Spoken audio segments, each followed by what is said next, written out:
Another day, another mini vlog. Ito po yung naging kaganapan ng birthday ng aking anak na si Princess nung last March 16. Unfortunately, ngayon ko lang po na i-upload dahil sa sobra po akong naging abala.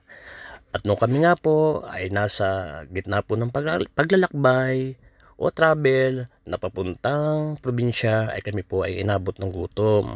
At sabi nga po ng aking anak na, "Daddy, baka po yung aking cake na karamihan na ibinigay ng kanyang boyfriend sa Ivan ay matunaw." Sabi ko, hahanap po kami ng mga kakainan. Ngayon, ang sabi po naman niya, "Hindi daddy, mas gusto po namin na kumain na lamang sa sasakyan."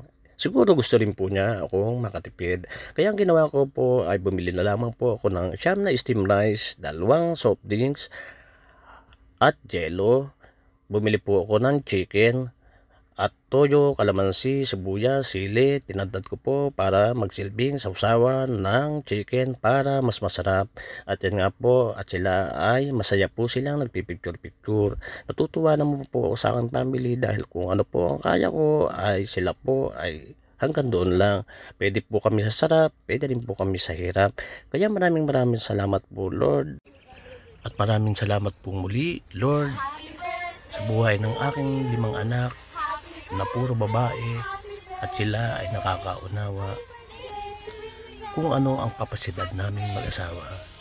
Yan nga po, at sila po ay nagkakantahan na at nakikita ko rin po sa kanila na ang kanilang mga ngiti at saya ay totoo. Yan po, at sa lahat po ng mga nanood ay ako po ay nagpapasalamat po sa inyo. Pagpalain po kayo ng ating Panginoon at ang inyong buong pamilya. Thanks for watching. Bye-bye.